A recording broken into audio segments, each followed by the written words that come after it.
You're listening to the Cantina Cast, your home for thought-provoking Star Wars talk. Join Adler and Jonesy in breaking down the latest news, trailers, movies, and of course, your favorite characters from a galaxy far, far away.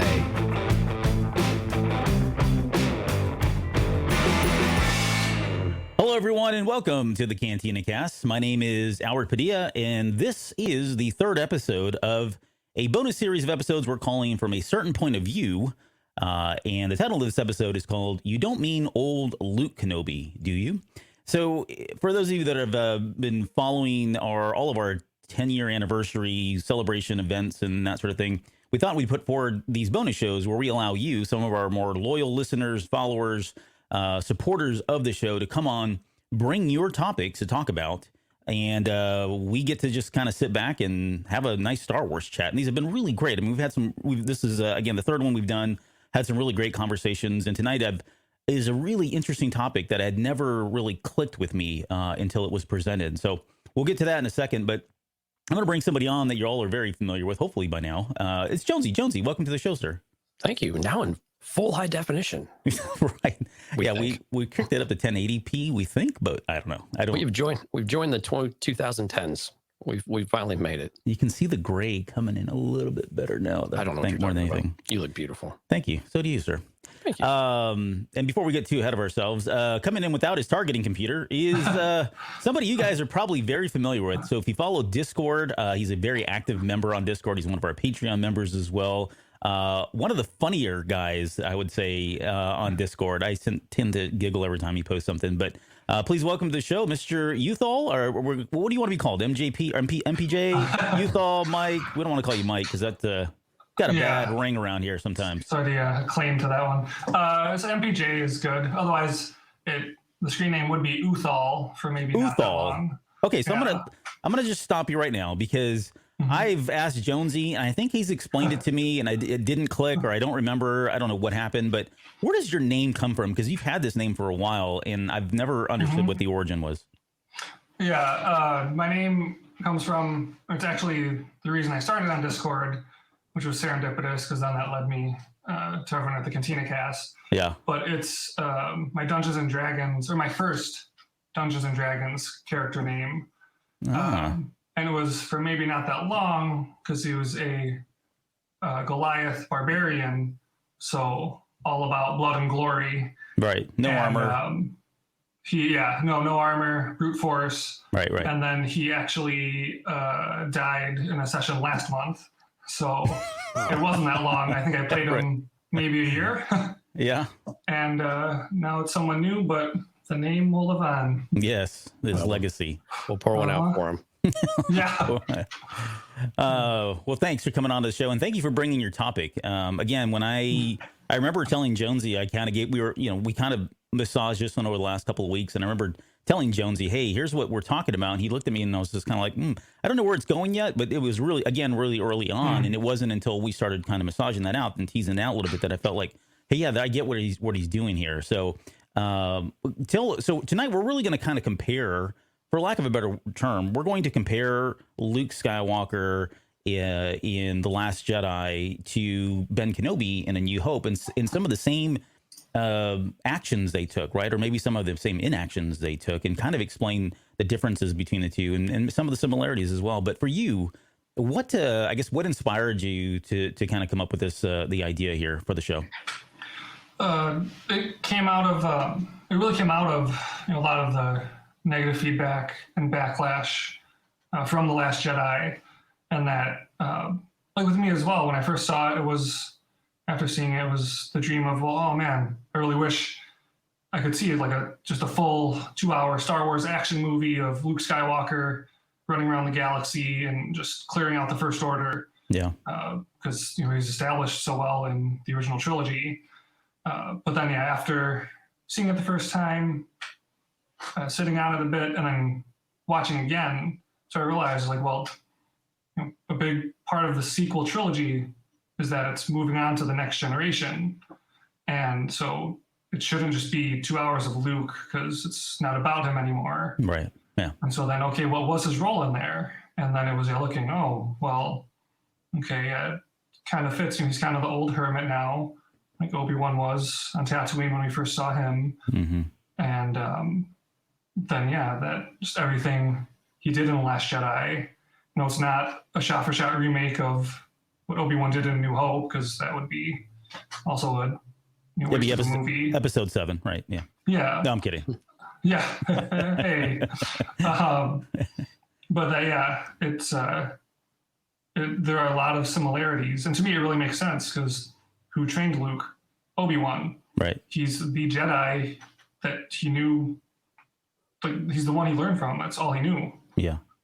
Yeah, and I think what's fun about the topic is that while we see the similarities and some of the more overarching parallels, there's really a completely different perspective of where they're coming in from it at. And so it's really it's cool to kind of talk and debate. Are there really similarities, or is it really just we've applied this, and what is there actually something that Luke learned, or is it just this is the way that this is what happens when you get a walking stick and you get old? I don't know. And so those are it's going to be an interesting discussion as we walk through a few of the bullets we made here for it and get through it and see, are they really following that same path, or is there something that differs and breaks them apart a little bit from that? Yeah. Well, let's. So we've got basically 4 topics here, and the first one we're going to dive into is we kind of summarize this as confronted by darkness, right? So in the original, let's just go back to. I guess we'll start with The Last Jedi and then kind of work our way back to A New Hope. But in The Last Jedi, you've got a character in Luke Skywalker, like you said, he's not in his prime anymore, although he's arguably extremely powerful at this point. But he's also faced and challenged with this idea of this evil, this darkness that's starting to grow. And he needs to make a decision about it. What do I do? Do I, we all know about that scene where he has that moment of weakness and kind of pulls back from that. And that kind of leads him to kind of go into exile at that point, shut himself off from the Force, shut himself off from all of his friends and his family, to the point where there's now a mass search out for him, right? The entire galaxy is looking for this lost hero now. And maybe similarly, in New Hope, we've got a character in Obi-Wan Kenobi who, after the rise of the Empire, and along with other Jedi that still happen to be alive, they realize that, hey, we can't be out here anymore. It is too dangerous for us to be out here. And so they take a leave of absence. They go into some kind of an exodus and a retreat, and really just hiding, for lack of a better term, right? They are literally hiding from the Empire to preserve who they are, the Jedi Order, their ways, and they're coming from two different angles. So why don't we start with I guess the obvious question is, did either of them really feel like they had a choice here? Did Kenobi feel like he had a choice? He didn't have a choice but to go into hiding. Did he feel like maybe there was something more he could have done by confronting? I mean, we know Yoda left, and so he probably would have just kind of followed along his lines. But do you think ever he would have thought to stick around and fight? And same thing with Luke Skywalker. That would have been, they both would have been very different outcomes, right? If had they not chose to go into hiding for a lot of different reasons. But what do you think? I think that they didn't, they felt they didn't have a choice, that both Obi-Wan and Luke were, although they're Jedi and on the light side fighting for good, they still were extremists in the sense that they had their firm beliefs of the light side needs to conquer the dark side. Mm-hmm. Okay, Anakin is rising or being swayed by the dark side and being taken, and then Ben is being taken by Snoke and the dark side. And okay, well, the dark side got them, so we need to either destroy them, otherwise the dark side will win. And then they both failed in their tasks of, it was an all or nothing game to them, it seemed. It's like, okay, well, we couldn't defeat them, so the dark side wins, so we have to give up.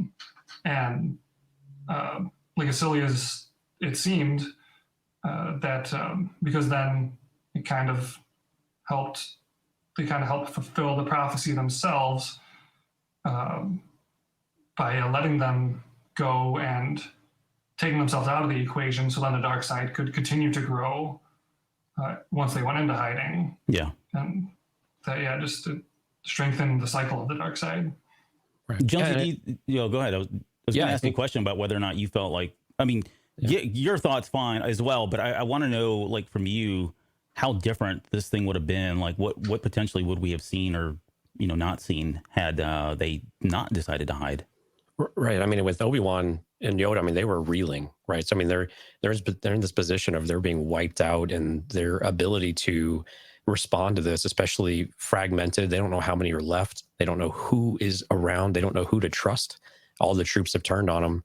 And I think they were really just trying to, like, what do we do to regroup? And Obi-Wan, I think that one of the differences I see between Obi-Wan and Luke in this is that Obi-Wan is really taking his lead from Yoda. He's still very much the student in this, where Luke, whether you like his decision or not, was trying to be proactive of, like, I need to take these actions because I am seeing something that I know I can't control, and something that I feel like I am going to make worse. I haven't seen this power since Vader and since Ben Solo.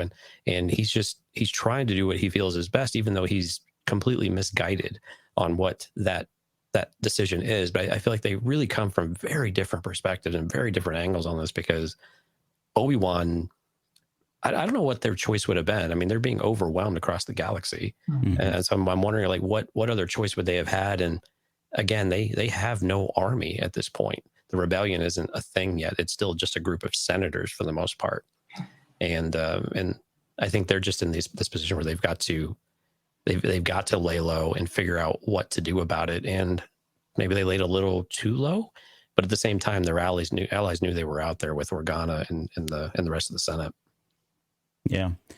So I guess MPJ, for you, them both going into exile, Luke fearing the dark side, Obi-Wan Kenobi going into hiding because of, Vader. And although he didn't know that was Vader right at the time, it came up a little bit later. But certainly he knows that the Empire is there. He understands what happened with Senator Palpatine, now the Emperor Palpatine. Do you feel as though that they were in part, do you think either one of them felt like they were responsible for this? And I think Luke's probably an easier answer, because I think we almost get him saying that, right? But do you think that Obi-Wan takes any blame for what happened to Anakin specifically? I mean, and again, I'll just say this. I mean, we get the line of, I failed you, right? So, I mean, there's kind of a very implied there, but to what extent do you think he feels responsible for what occurred? Yeah, well, that's where I think that that either of them don't feel that much responsible for it, because it was the sense of, we need to defeat the dark side, and right now it's essentially all culminated in Anakin or Ben with Luke, and they essentially gave it their best shot. Well, we need to strike this person down now. They're the most powerful. They will tip the balance against us. And okay, I fought my fight, so I did what I could. See you later. And that, although it sounds a bit cowardly, like at the same time, going into their Jedi training of, like, there will always be balance in the Force, so maybe you have to pick your moments or buy some time to come back later. Yeah. And I'm wondering how long this path with Ben was going, right? It seems like it was an instant moment of decision and of regret, but you have to feel like there were things leading up to it, right? That for him to even want to peek into the potential darkness that Ben has, there had to have been other things going on during that time, right? That have given him some reason to want to explore and to think that that's an issue. And it can't just be the bloodline, because Luke has it in him as well, and he can't just be prodding into his mind and his heart and all of that. So there had to have been things going on that we're not privy to, right? And I think with Obi-Wan, we saw this. If you remember the Obi-Wan Anakin comic book, this responsibility, for Anakin that he had because of Qui-Gon and the pressure of all of that, and they didn't know how to coexist. And we see this all the way through the prequel trilogy, even through the final moments of Revenge of the Sith, that they still, while they are absolutely brothers, they still have this just fundamental difference of opinion of everything. And they just never quite were able to jive with their absolute, and you don't have to think the same or anything like that, but Anakin, and I think Luke inherited this from Anakin a bit, this wild habit of sorts of just impromptu decision, right? These just jumping in, leaping feet first into it. And that's admirable in some ways. But at the same time, without that measure and without being able to pause and think about that a little bit more, it's just, you're going to make the wrong decision over and over and over. And with Anakin, fortunately for Luke, he kind of found a way across that. But with Anakin, he just tipped all the way over. And unfortunately with Obi-Wan, the conflict was there enough with Padme and everything else that just completely ripped it apart. Yeah. MPJ, do you think we'll ever get any kind of, even if you don't, are you hopeful that we'll ever get some of the backstory between Luke and Kylo Ren, either in a comic book or a book of some sort, TV show? What do you think we're going to see in there? Do you think what Jonesy was alluding to, we're going to kind of see those little fractures start to occur, right? The little cracks in the dam there that kind of lead and culminate into his eventual, churn to Kylo Ren? Yeah, well, I mean, I definitely hope so. And that I got to think, a comic, or I could even see it being a short animated series, because they don't have to worry about getting Mark Hamill or not getting him and the drama that can create. Because, that is one big thing in The Last Jedi was that they glossed over is, well, how much time really passed between Luke taking that group of kids or younglings to start training, and then how quickly did it turn on him, where Ben destroyed his training grounds and became Kylo Ren and bailed out of there. And it definitely leaves me wanting more, and I hope they do something with it, because there's a lot to explore there. And it was enough of a gray area that anything you do come out with isn't really going to, taint what we already have in the movies. Like, they don't need to do damage control or anything extreme. Right. That they have a lot to work with just the simple foundation The Last Jedi gave the relationship. Yeah. Right. And we're not really looking to fix anything in The Last Jedi, but I think it really would round out Luke's character a bit to give us that a little bit more as to why he had that moment of weakness and why it was so extreme. And I agree with MPJ that this is a moment. I think we do need to see it. And if it's in a comic or whatever that might be, I think that's fine. I think a comic actually works really well because it's a bit lower profile, I think, and that's not a bad thing sometimes. But with that, you can have those moments where you can see what is going on behind the scenes. What is Snoke doing? What is Snoke's actual influence over Luke, much less Ben, and then over the family. Right. And what is that? What does that look like? Because it's not just Ben with Luke; it's Ben with Leia and Ben with Han. It's everything around this family has. I like the word you used, Albert, was fractured. And Snoke is a huge part of that, or Palpatine, or whoever you want to equate that to. But I think it's important for us to be able to see at least glimpses of it. We don't need the whole story. We don't need it spelled out for us. But give us a little something. Give us one of these one-shot comics of Luke and Ben. Like we've had with some of the other ones that they've done a pretty good job on some of those. So I think this is one we could really benefit from. Yeah, I mean, there's that saying that it takes a village to raise a child, and the same is true of Kylo Ren, a killer, murderer, an animal, monster, if you will, right? There are a lot of things that factored into it, and I think that's not to really turn this into a discussion about The Last Jedi, but I didn't have the strongest opinion of it when it came out. I think where I found my peace was in just reconciling that the Luke Skywalker that I wanted to see after 30 years is out there, and I may or may not see those adventures in my lifetime, but they happened, right? Even though I didn't get to see them on screen, I know they happened, and I made peace with it, knowing that is a different Luke Skywalker. Kind of like what MPJ was saying earlier. This was not technically about him anymore. It was about the new heroes, and that's ultimately how I got there and got to just to be able to appreciate The Last Jedi for what it is. That said, I do want to see those, and I'm kind of torn because the Luke and the Mandalorian wasn't my favorite, and I know that sounds sacrilegious to a lot of people, but I was pretty outspoken about that, and I think I've made my peace with that too. But I want more. I really want to see those adventures, and I want to see him leading and being and faltering, right? I want to see him make mistakes. I want to see that progression path for him that gets him to the point where we see him in The Last Jedi, where he feels like he's just so broken that he has no other option but to exile himself, right? How do you get there from where he was in The Mandalorian? That is, to me, is like the story that I want, right? I want somebody to tell that story because I think it's going to be an amazing story.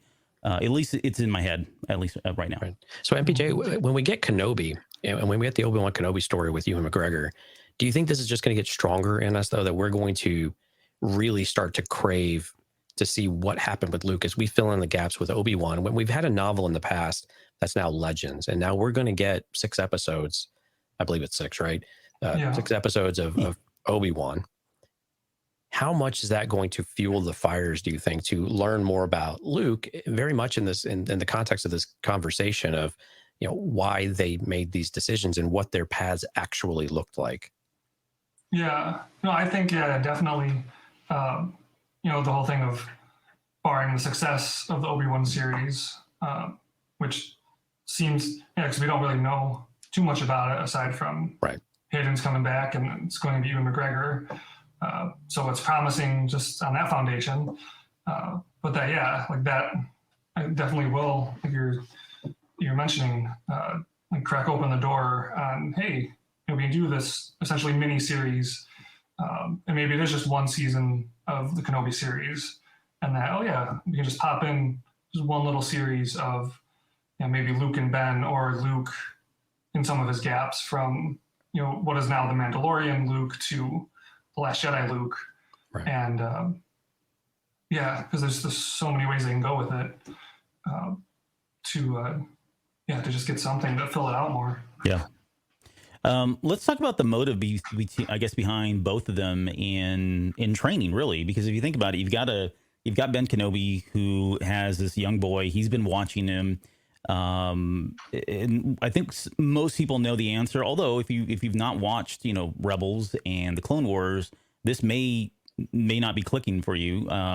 But let's talk about that. I guess the differences and the motives behind Kenobi deciding to train Luke Skywalker and Luke Skywalker deciding to train Rey. Again, there are similarities there, where they were both confronted with this option to train. Kenobi was all about it. He really definitely wanted to do it for very specific reasons. And you had Luke Skywalker, who was adamantly opposed to it until something clicked and something came around for him. But maybe start with Luke, MPJ, and why did he say no originally in your mind and from your certain point of view, or why did he finally concede and give in to training Rey? Well, I think, he's said no to Rey initially. I think because of the fear, because that was the whole catalyst for what got him to be the hermit on Octo, when we saw him, that he was so afraid that the dark side had corrupted Ben and Ben was lost to the dark side, and then he became Kylo Ren. And that, on the side path of that, of course, Luke didn't seem to see or realize his own fear is also what perpetuated the reality that came to be. Because he was so afraid of Ben that he's like, I must kill him. And then, of course, he had that double take and didn't do it, but it's too late, because when you have the knife to your nephew's neck, he's probably not, I don't think anyone would like that. And then, it spiraled to Kylo and his knights, and it was like, I tried and I failed, so I'm just gonna keep repeating myself and failing more, and I'm so afraid of failure. And that even before he really understood the hope that there was with Rey and the power she had, that it was just a flat out, if anyone had come to him, this is nope, not going to train him. And that I think his view turned on that a bit, because he saw Rey's persistence and hope like he had when he was younger with when he first met Obi-Wan. It's like, I gotta go fight, I gotta get in and make a difference in the galaxy. And that Rey was all alone essentially. So it was a good time for her to have a mentor. Absolutely. And that, yeah. Um, Get some clarity. So Jonesy, for Luke on the other side, I mean, go ahead and give anybody that not following that whole storyline, but why was he so inclined and just, dedicated to training a young Luke Skywalker who really had no experience whatsoever other than the name? Right. I mean, and a lot of it goes back to Qui-Gon and the lineage, right, for Obi-Wan. But I think some of it, were you asking about Luke training Rey or Obi-Wan training Luke? Obi-Wan training Luke. Sorry. Oh, okay. Yeah. Yeah. Well, and I think some of it is you look at the position that both Luke and Obi-Wan went into and how they spent some years, right?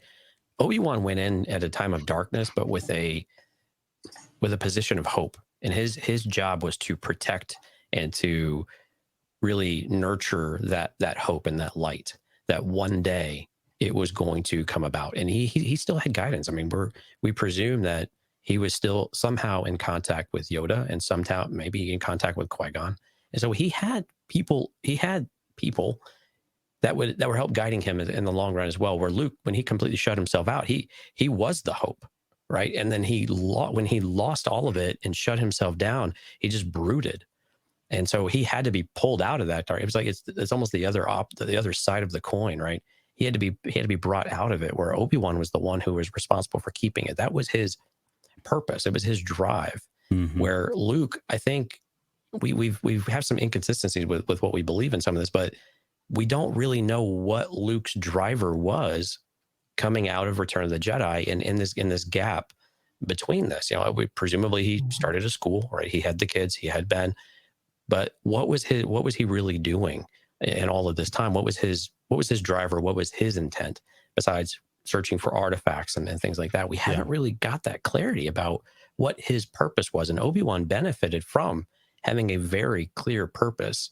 And I'm assuming we're going to see that in full display. And maybe he has his moments of doubt, but he knows what he is supposed to be doing. And I think Luke, he had the you and I have talked about this a few times, Albert. He had the weight of the galaxy on him as the savior. And we hear this in Last Jedi, that pressure and for him to get it all right all the time was just too much.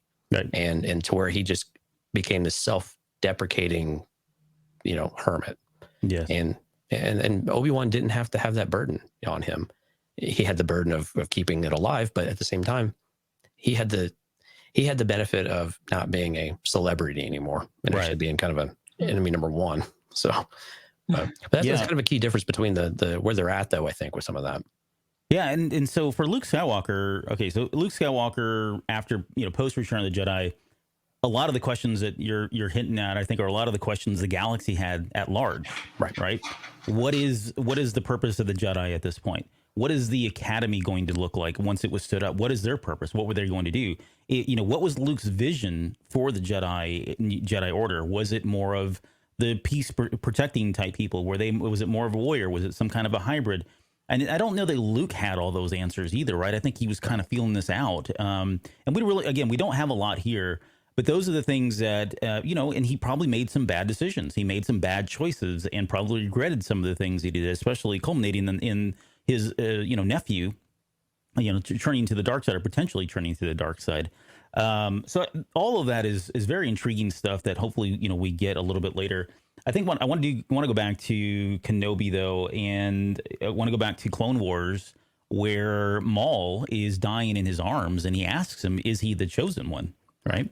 And Kenobi clearly says, yes, he is.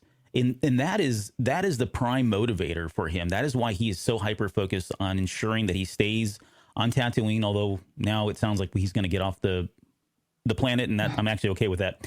But that's the hope that you're talking about, right? He believes at that point that, okay, the prophecy probably was mistold, and maybe it wasn't Anakin Skywalker. We were too close to it. It turns out it probably is this boy. And so I've got to stay here on Tatooine. I've got to make sure that he gets, healthy and grows up and everything, because at some point there is going to be a time, some kind of catalyst that's going to spark the hope of the rebellion all over again. And so he wants to see that through the end, right? And like you said, part of this is Qui-Gon's legacy, right? Qui-Gon, he feels at this point that maybe Qui-Gon did get that part wrong, but he's got to see this through. So again, it's easier, it's cleaner for him. Not easier to execute, but in terms of where his focus is and what he's trying to do, he's got a pretty clear path. He's just got to get this kid to a right age and get him trained in some way, and know that he is going to be the chosen one that's going to bring balance to the Force. So very, very different ways and different reasons as to why they're kind of behind a lot of the motivation and training here. I didn't mean to start laughing at you, Albert. I just thought you were going to start singing my, this here Anakin guy. Yeah. I swear it was going down this Weird Al path, man. Yeah, well, long time ago. But think about this too. So Luke was pulling the ancient Jedi texts. He was trying to find things. Obi-Wan had a lifetime of knowing what a Jedi Order looks like, and what that structure looks like, and what training looks like, and all of that. And Luke was presumably building all of that from scratch and from a bunch of books. And whenever Yoda decided to, pop up and poke him with his gimmer stick. Yeah. So, but I think it's very, that pressure you were talking about is just immense. And that you feel like you've got to do all of this legwork yourself. And Yoda likes to speak in riddles half the time. And, Obi-Wan just likes to tell him to go talk to somebody else. So. Right. Yeah, exactly. All right, MPJ, I've got a very controversial question. We've talked about this a few times now. But why in the world do Jedi seem to constantly be putting the faith of the entire galaxy in the hands of young people? And we saw it with Anakin Skywalker in episode 1. Padme calls Qui-Gon Jinn out for doing it. You've got Luke Skywalker here doing it, Obi-Wan Kenobi doing it with Luke Skywalker. You've got Luke doing it with Rey. To some extent, Kanan did this with Ezra. But we seem to put a lot of faith in the youth in this galaxy. And we're seeing some of that in the High Republic, although it's a little bit different there. And so this is kind of a half-joking kind of question, but yeah, what is it about? What's so intriguing here? Like, why do they keep doing it? Yeah, I'd say the best descriptor would be a type of senior negligence. I've seen, I've been through so much, all this turmoil, dark side, light side. Oh, who's chosen, who's not? Is this prophecy coming? Or no, it was false prophecy. Just, Yoda's your best example. Luke tries to go back to him to get just one last nugget of wisdom, and Yoda's like, I'm out of here, man, and literally dies to avoid it. Yeah. So no thanks. But it's, on the more serious side, a little bit of it is the hope of, with some of them literally being more senior, they know their time's coming to an end. So, it's the next generation of, and then the pressure of the dark side at these times, showing no mercy, is in almost complete control, conquering the galaxy. And so you got to play every card you have, even if it is, essentially sending underage people to war. And that, as the track record has shown, they've, found good ones and it's worked out, luckily. Well, maybe that's why, right? They've seems to be working, so we'll just keep this going, right? But it certainly is bumpy to get there, and to put it in real world perspective. We send our babies to war at 18. These are kids that we're putting, arming and sending them out to the front lines, and so there's probably something in that as well. It does feel like some of these are much younger people with little to no experience, and so that's just echoing what we do here in real life. Jonesy, do you got any wisdom, insight into? And we're talking about a nation versus a galaxy, though. Let's put things in perspective, right? Right. Yeah. Well, I think and maybe it's more of a question somewhere in here, but Yoda said, we are what they grow. We are what they grow beyond, right? And I'm wondering if that's just we've seen this. I think we're seeing with High Republic too, right? Forcing these kids or the students to put faith in themselves and put faith in the Force in order to accomplish something. So we can definitely, I think there's a fair and valid argument that they're putting a little too much on them. But I think in general, the general principle of it is that they're entrusting the next generation to do the things that they were unable to do and to get past their own biases and things like that. If we want to bring it into a real world context, right? We always hope our kids and our, the young people around us, we always have a lot more faith in our future because of we know all the things that we get wrong. We recognize, and it's difficult to change the things that we believe and the things that the way that we behave, even though we're like, dang it, I wish I wouldn't have done that again, but I just can't stop it. And I'm too old to change, that type of thing. And so it's funny on one hand, but on the other side, it's just really true. It mimics our society today. We just have this unrealistic, but also this just really pure sense of faith in the next generation to come, until they become millennials and they disappoint us immensely. Oh, here we go. but I mean, in principle, I think that's just something that we do. We look at our young and we look at the ones who are going to come next to us, and they're going to not take care of us, but they're going to be the ones that are going to help write this, because they're not going to have all of the burden and the baggage that we did. When in reality, no, they'll just have a different burden and different baggage that, they get to inherit from us and fix some things and then break some others, and they'll pass it on. And, it's human and galaxy nature, I suppose. But yeah. But I mean, yeah, you don't do this with kids. I have a problem with them doing this with like 8-year-olds, out there, younglings or something. Yeah, younglings. Yeah. Right. You must be at least this tall to rule the galaxy, right? Or wreck it. Either way. Yeah. But you can ride the ride. Yeah. I mean, personally, I believe the children are our future. Teach them well. Yeah. Let them lead the way. That kind of thing. Yeah. We've been singing Michael Jackson for the last 2 days, folks. Not even Whitney kidding. Houston, but yeah. Whatever. Oh, is it? No, Yeah, Michael Jackson did that. No, it's Whitney Houston. Oh. You're going to challenge me on 80s? All right. Let's talk about the last topic here and what we're calling self-sacrifice. Because in both instances, you had Luke Skywalker, understanding that he was going to pass the torch on, right, with Rey and eventually Rey Skywalker. At the same time, you've got Obi-Wan Kenobi, who very clearly gave his life up, which shocked a lot of us, obviously, for the first time. And that whole line of, if you strike me down, I'll become more powerful than you can possibly imagine.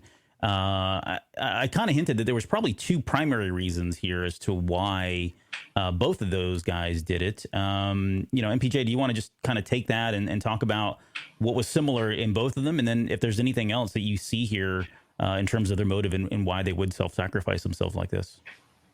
Yeah, the main or like sort of immediate benefit and point was a distraction. That the focus was on them, like when Luke, Han, and Leia are escaping to the Falcon, that Obi-Wan literally consumes the focus of Vader and the stormtroopers. Yeah, right. Yeah, all stormtroopers kind of freeze up, like, hey, Vader's here. Let's see what he does first. Yeah, I'm not crossing him, and so that then it gives them all time to escape. And same with, or similar with Luke on Crate, that the forces are dead ended, literally almost trapped in a cave. Mm-hmm. And that both of them understand their former apprentices well enough to know that the dark side has corrupted them to obsession and to a passion to destroy their former masters, and Luke knows everything. Literally everything was focused on him. Kylo threw everything at him, shot every laser he could afford at them. Or at Luke, and completely forgot that there's an entire small military, in the base behind him. Right. Yeah, I mean, and it's Poe Dameron, right? I mean, he kind of tells the audience, "Hey, look, he's buying us time. Let's get out of here," kind of thing. Right. So yeah, but we've made fun of that, and that's not indicative of just that movie. All of Star Wars, sometimes it's a little like right in your face, on your nose, kind of. That was kind of cool, right? Your face, kind of on your nose, kind of thing. But yeah, so I mean, yeah, those are probably the big two primary reasons. Jonesy, anything else beyond that, and then or anything? You got anything deeper? And then maybe if you could just touch on our kind of our last question here of whose sacrifice was greater in your eyes or in the eyes of the galaxy, Was it Kenobi's or was it somebody like Luke Skywalker? Well, I think Obi-Wan's look before he gives himself up to Vader is very telling. And that smart ass little I'll smirk. be back. That's right. He's I'm like, gonna get you. he's like, watch this. Oh, yeah. Type of thing. And I think which leads right into that question, Albert. So it's a good segue, man. You're really good at this. You should really podcast. Thanks. But yeah, it's just, I think when you look at the galaxy may have valued Luke's more because that story is going to persevere. That story is going to, pervade culture for a long time, where Obi-Wan's likely won't or didn't, right? It was very much behind the scenes. It was amidst the enemy. 4 people saw it, as compared with 25. We've increased our chances 5-fold here. But so I think Obi-Wan's, but I still think Obi-Wan's was probably more important and more impactful in that regard, because Luke's training was still very, very early. Leia was still around for Rey, right? So there were still other people that he could do that. I mean, Maz was there too, and she probably did some of Rey's training too. I'm waiting for Albert to react. No, sorry, didn't compute. But I mean, so Obi-Wan knew that as for what Luke needed to accomplish with the Death Star in particular and things like that, I don't think he could have done anything else more for Luke. They didn't have time to do any of this, and Obi-Wan knew that he could help Luke in other ways and help him really spiritually as much as anything else. Where Luke, again, knew he didn't need to do that because Leia was a much better fit for that for Rey. And so I think that was a key difference. But for Luke, there was nobody else to do that for him. And Obi-Wan had to transcend and kind of go to that next level in order to do that, in order just to get him out on that path and to send him to Yoda. And until we're able to do that, but they had all these other hurdles to get across first, where really the first word they just had to escape them, with the Last Jedi. Yeah. Ethan, what about you? If you had to pick one, and then we're looking at the chat right now, it looks like we're going to go 50-50 on the split for those of us, those are the guys that are chiming in. But, and it's a good question. In your eyes, which was the greater sacrifice? Yeah, that's where I would differ with Jonesy, that I'd say Luke's was the greater sacrifice, because as the Battle of Crate is going on, of course, that's part of what they kind of throw in our face too and clearly spell out for us. We've sent out our call to the galaxy. We've sent out our call to anyone that has previously supported the rebellion to come in our final hour of need, and no one is responding. Message has been seen, no response. And that, without that, they were like the last ones in the resistance or rebellion, whatever they decided to call themselves that day. And if Kylo gets through with his forces, then it's done. Hope in the galaxy is snuffed out. And that Luke understood that he had been the hope for the galaxy for a generation, and that he went into hiding and it was still the hope. So everyone saw so much hope in him that they were combing the galaxy for him. They had to find Luke because he's the one that can make a difference and do it all. And that although it wasn't going like that high action, just cutting through the First Order, that his sacrifice then let them get out and solidified his story as legend across the galaxy, and he reignited the hope. Yeah. So break the tie, Albert. Yeah. Oh yeah. So I'll take the political stance here and say ever the politician. I think the question, it's a trick question, because in my mind, well, first off, this is MPJ's show, so he's right? He's always right. Wow. Only in this episode. You get it. This is your episode. So, but that aside, that's a trick question, because I think the way I pose it was, in the eyes of the galaxy, whose sacrifice is greater? And I think if you take that approach, like you said, they don't know. The galaxy doesn't know about Kenobi. In fact, he's not even a legend at this point. The Jedi are no longer a legend at this point. So the galaxy at large knows Luke Skywalker. They know all of the deeds he did, all the things he had done, right? And that is what ultimately led to, but there are more of us. Had he not made that sacrifice, Luke Skywalker, they would have never been able to pull together the army of forces that they had in order to take down Palpatine and the new fleet of Star Destroyers. So from that perspective, I think that is the greater sacrifice.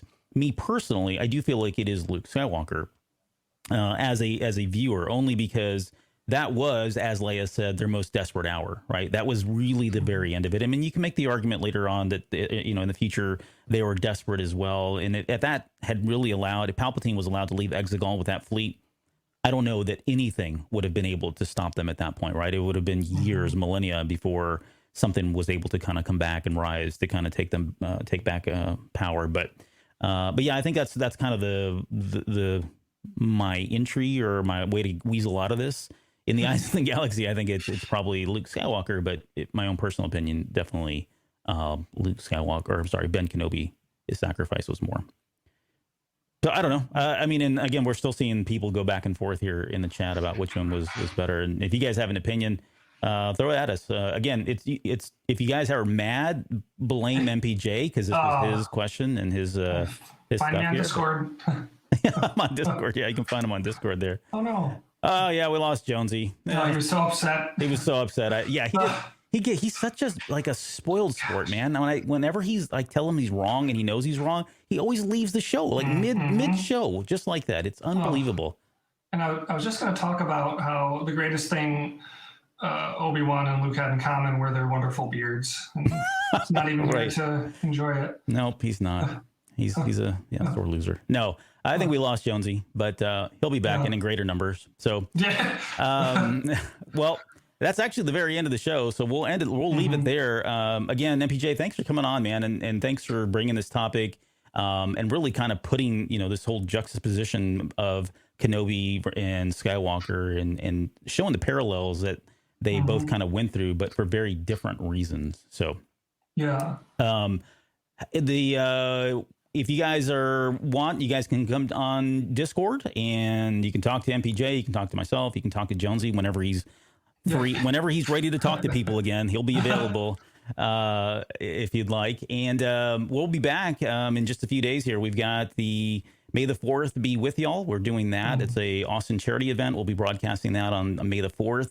And we'll be back on May 6th to cover The Bad Batch. And that'll be the first episode that we'll be covering as part of that series. And we'll kind of continue and go from there. So this is normally where I give Jonesy the last word. But you know what? You thought this is your show. So any final words before we get out of here? I feel like I had one, but I forgot it. So no problem. I mean, yeah, thanks for having me on. It's been nice. I've been sitting on this idea for 2 years now. Oh wow! And yeah, I'm glad I've got a place, Discord, and then on here with where we're streaming it live and all the avenues that people will listen in and be able to share it and discuss it. Yep. No, absolutely. Thanks again for doing that. And you guys can thanks to everybody that chimed in on the live show. And, we'll always be here for if you guys want to join us. You can find all of the links in the show notes down below. So we'll be back again in just a few days with May the 4th be with y'all and then The Bad Batch. So we'll see you next time.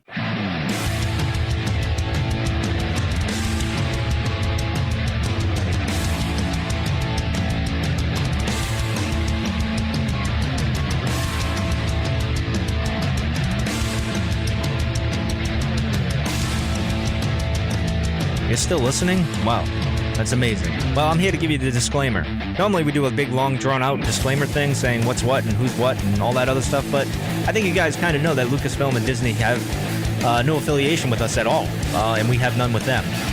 We talk about Star Wars, which is their property and all that other good, fun stuff, but I think you can tell which is our stuff and which is their stuff. If you can't, well, then send a lawyer to send an email to me and I'll be glad to chat with them. Other than that, you know what's what, so that's your disclaimer.